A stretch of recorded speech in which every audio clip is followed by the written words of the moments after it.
Halo teman-teman investor, selamat datang kembali di channel YouTube Saham Gue. Kali ini kita akan membahas salah satu saham yang cukup hangat diperbincangkan, yaitu TOWR.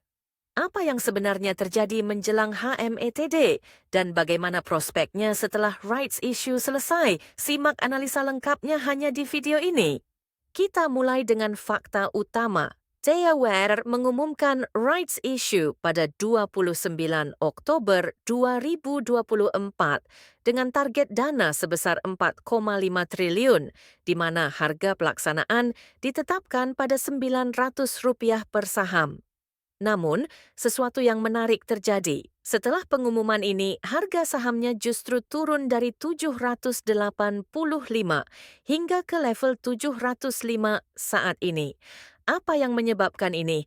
Mari kita bongkar satu persatu. Secara historis, saham TOWR mencapai puncaknya di tahun 2021. Namun, sejak saat itu harga sahamnya terus tertekan, meskipun total aset perusahaan meningkat signifikan. Salah satu penyebab utama adalah pertumbuhan pendapatan yang stagnan, bahkan cenderung gagal mengikuti kenaikan total aset. Padahal, di bisnis menara telekomunikasi, kemampuan menghasilkan pendapatan dari aset adalah kunci. Salah satu alasan rights issue ini dilakukan adalah untuk memperkuat struktur keuangan. Kita bisa lihat dari banyaknya berita dalam 3 bulan terakhir bahwa TOWR telah melakukan sejumlah restrukturisasi utang, termasuk perjanjian dengan beberapa bank besar seperti Maybank dan BNP Paribas. Namun, langkah ini menimbulkan pertanyaan, apakah rights issue ini murni untuk ekspansi atau sebenarnya untuk menyelesaikan masalah cash flow dan utang? Sekarang mari kita bahas sentimen pasar. Harga saham yang lebih rendah dari harga pelaksanaan HMETD bisa menjadi indikasi bahwa investor publik kurang percaya diri dengan prospek perusahaan. Jika publik tidak menebus haknya, ini bisa berdampak negatif pada target pendanaan sebesar Rp4,5 triliun.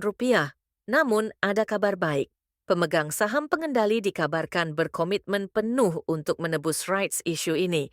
Artinya, mereka percaya pada potensi jangka panjang TOWR. Dalam 5 tahun ke depan, bisnis menara telekomunikasi tetap memiliki prospek positif karena pertumbuhan layanan data dan 5G di Indonesia. Namun, ada ancaman baru yang tidak bisa diabaikan, yaitu satelit internet seperti Starlink. Jika teknologi ini berkembang pesat di Indonesia, terutama di area rural, permintaan terhadap menara telekomunikasi bisa terpengaruh. TOWR perlu mengantisipasi risiko ini dengan diversifikasi bisnis atau strategi baru. Jadi, apa kesimpulannya? Penurunan harga saham TOWR saat ini mencerminkan sentimen pasar yang negatif, tetapi bisa jadi ini hanya false signal jika rights issue berhasil mencapai target dan digunakan untuk memperkuat fundamental perusahaan. Namun, bagi Anda yang ingin berinvestasi, penting untuk memantau perkembangan menjelang cum date pada 16 Desember 2024 dan laporan keuangan berikutnya.